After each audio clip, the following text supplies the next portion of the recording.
এক বুজুর্গ বলছিল এক যুবককে, যুবক অহংকার করো কেন? যুবক বলছে, আমারে চেনেন আপনি?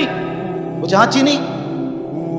আউয়ালুকা নুতফাতুন কাদিরা, তুমি হইলা প্রথম ছিলা নাপাক দুর্গন্ধ, একবারে দুর্গন্ধময় একটা বীর্যের ফোঁটা, এত দুর্গন্ধ, যেই দুর্গন্ধের কারণে তোমার মা বাপ দুইজনকে গোসল করতে হয়েছে। 2 নাম্বার, তোমার শেষ পরিণতি কবরে, লাশ যেটা অল্প কয়েকদিনে পচে গলে দুর্গন্ধ হয়ে যায়। 3 নাম্বার, তুমি যে এখন হাঁটা চলা করতেছ, তোমার পেটে যদি ছিদ্র করে, ফুঁক পারে, ছিদ্র করে, বের হবে দুর্গন্ধময় কতগুলো পায়খানা। তাহলে যার শুরু দুর্গন্ধ, যার শেষ লাশের পচা দুর্গন্ধ, যার পেটে বহন করছো দুর্গন্ধময় পায়খানা, তুমি মাতবরি করো কেমন? কেমন জিন্দিগি ভাই, কেমন জীবন এটা? ঘন্টার পর ঘন্টা, 3 ঘন্টা মোবাইল টিপে কেমনে একজন মানুষ? 5 ঘন্টা মোবাইল টিপে কেমনে রে ভাই?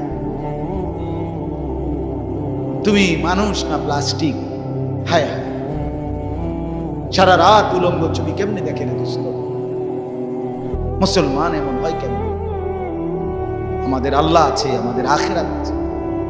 মৌলানা মুফতি দ্বীন মোহাম্মদ সাহেব, আমি শুনতেছিলাম একটা আয়াত পড়ছে, ইয়া আইয়ুহাল ইনসান মা গাররাকা বিরাব্বিকাল কারীম।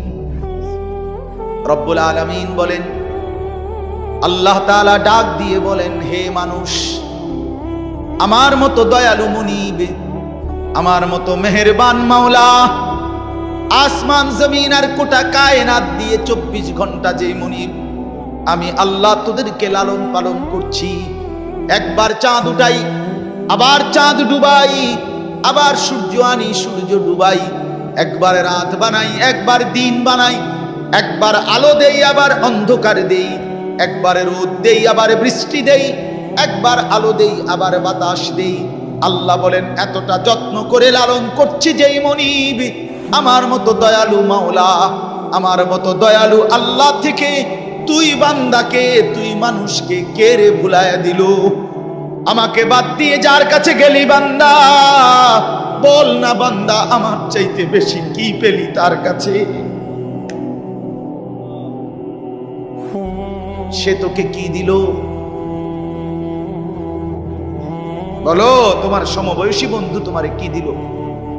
উলঙ্গ কতগুলো ছবির দৃশ্য দেখানো ছাড়া, মদের আড্ডা, জুয়ার আড্ডা, নারীর আড্ডা, জিনা ব্যভিচারের আড্ডা ছাড়া তোমার বন্ধু নামের ওই শয়তানে তোমারে আর কি দিছে? তুমি বলো, বলো। ওইগুলা তো বন্ধু নামের শয়তান, ওইগুলা বন্ধু নামের ইবলিস।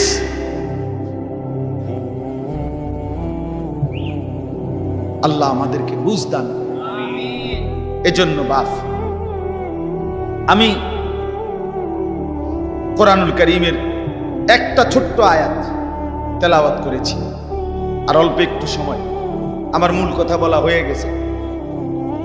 আমি পবিত্র সন্তান, পবিত্র মুসলমান, পবিত্র যুবক দেখতে চাই তুমি সুন্দরভাবে সাজো। তোমার আমি বলি নাই জামা সিরা, প্যান্ট সিরা, তোমারে আমি বলি নাই তোমার নাকে ময়লা, চোখে ময়লা, দাঁত মাজো না, এরকম হতে আমরা বলছি কোনোদিন? ইসলাম মানে কি এই কথা? না, সবচেয়ে সুন্দর যেটা, সেটার নাম ইসলাম। সবচেয়ে পবিত্র, সবচেয়ে পবিত্র, সেরা সুন্দর ইসলাম। রাসূলুল্লাহ সাল্লাল্লাহু আলাইহি ওয়াসাল্লামকে আল্লাহ বলেছে লাআলা খুলুকিন আযীম। আপনার চলাফেরা, কথাবার্তা, আপনার আচরণ, উচ্চারণ সবকিছু সর্বশ্রেষ্ঠ, সর্বশ্রেষ্ঠ। সাহাবী বলতেন, হায়, হযরত কাব ইবনে মালিকের হাদিস আমরা পড়ছি, উনি বলেন নবীজি সাল্লাল্লাহু আলাইহি ওয়াসাল্লাম যখন হাসতেন, আমাদের মনে হইতো পুরা চাঁদ যেন হাসি দিয়ে উঠছে। ইদা সুররা ইস্তানারা ওয়াজহুহু কাআন্নাহু কিতআতুম মিনাল কামার। সাহাবী বলেন, যেন ওই মুখ, ওই চেহারা, সেটা যেন চেহারা না, সেটা যেন চাঁদের একটা টুকরা। এরকম সুন্দর ছিল। সুবহানাল্লাহ, সুবহানাল্লাহ। তাহলে সেই সৌন্দর্যময় চেহারা তো নিশ্চয়ই দাড়িওয়ালাই ছিল, ঠিক না? কথা কয় না? নবী সাল্লাল্লাহু আলাইহি সাল্লামের সেই পবিত্র সুন্দর চেহারা, সেটা দাড়িওয়ালা ছিল না? তো দাড়িবিহীন চেহারা সুন্দর হয় কেমনে তাই বলেন? কোনোভাবেই পৃথিবীর কোন সেলুনে শেভ কইরা আপনি দাড়িওয়ালা চেহারার সাথে সৌন্দর্যের টক্করে, সৌন্দর্যের পাল্লা দিয়া আপনি নিজেকে উপরে উঠাইতে পারতেন। দাড়িওয়ালা সুন্দর। পৃথিবীর ইতিহাসে একমাত্র ঘটনা যে দাড়িওয়ালা যুবককে দেখে 40 জন সুন্দরী নারী, বংশীয়া নারী, রাজ পরিবারের নারী নিজেদের হাতের আঙ্গুল কাটে ফেলছে। যেই যুবককে দেখে আঙ্গুল কাটছে ওই যুবক দাড়িওয়ালা ছিল। আর এর বিপরীতে এই শেভ করুন না, দাড়ি কাটা, এরকম কোন পুরুষকে দেখে এরকম ঘটনা ঘটছে পৃথিবীতে এমন ইতিহাস রূপকথার মধ্যেও নাই। আরে মানে বানাই না কিচ্ছার মধ্যে এই কথা, বুঝেন না আপনার কথা? এটা তো কোরআনে আছে, আর ওইটা কিসের মধ্যে নাই? না না, রাক্ষসের গল্পের মধ্যে এই কথা না, ডালিম কুমারের মধ্যে এই কথা নাই, রাজকুমারের গল্পের মধ্যে এগুলো নাই। ছোটবেলায় আমরা গল্প পড়ছি না, ডালিম কুমারের গল্প আমি পড়ছি স্কুলের বই, কোন ক্লাসে জানি পড়ছি। এই ছোটবেলায় আমরা গল্প শুনতাম, এই একরকম গল্প সব দিক। রাজা ছিল, রাজার ফুতা ছিল, যাইতে যাইতে যাইতে যাইতে জঙ্গলে গেছে, জঙ্গলে গিয়া দেখছে বিল্ডিং, বিল্ডিং এর ভিতরে দেখছে রাজকুমারী ঘুম যায়, রাজকুমারীরে উড়াইয়া কইছে আমি তোমার বিয়া করবো। তখন আবার এদুর বালা ছিল তো বিয়ে করবো, আগের কিচ্ছার মধ্যে বিয়ে করতো, হেদুরে নাই, আর আরো আগায় গেছে। তো আল্লাহ তাআলা বলেন, প্রিয় ভাই আমার, বাবা আমার, সবাই মিলে দেখি এই একটা আয়াত শুনুন, সূরা তাওবা 11 নম্বর পারা 9 নম্বর সূরা।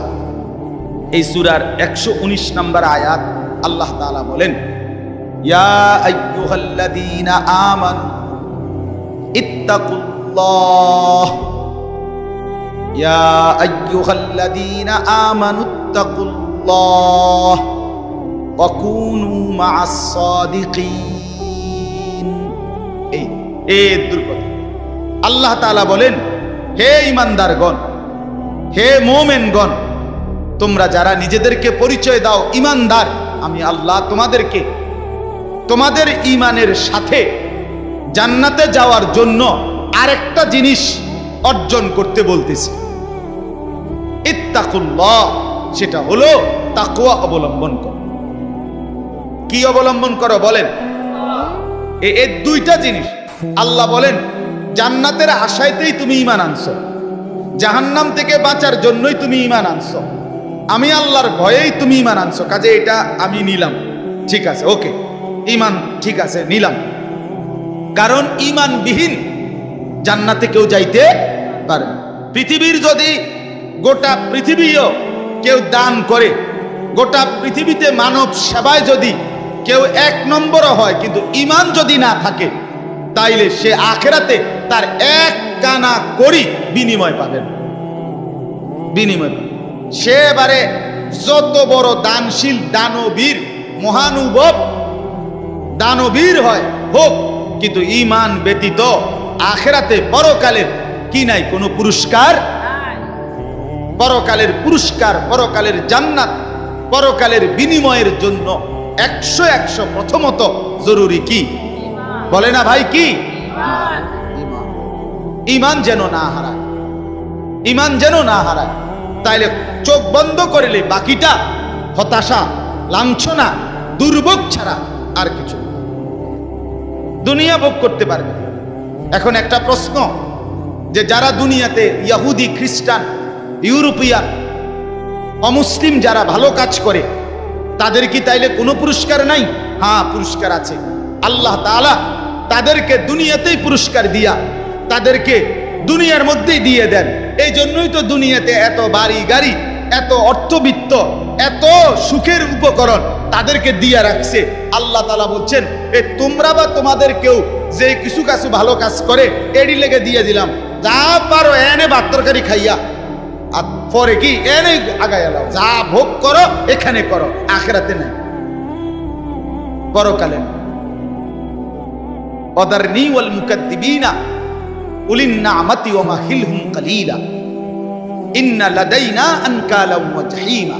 আল্লাহ বলে মিথ্যাবাদী নাফরমান পাপীদেরকে আমি দুনিয়া দিচ্ছি বলে আমার বান্দারা মুমিনরা আমারে কিছু কইও না, একটু সুযোগ দাও, আমি তাদেরকে দেই একটু, কয়টা দিন দেই, কালিল কয়টা দিন, এরপরেই আমার কাছে আগুনের বেড়ি এবং আগুন আমি আল্লাহ তাদের জন্য রেখেছি, সেটা হাসরের ময়দান আসলেই দেবে। অতএব 1 নম্বর পুঁজি আমাদের ঈমান। কি ভাই বলে না? সবাই বলি ঈমান।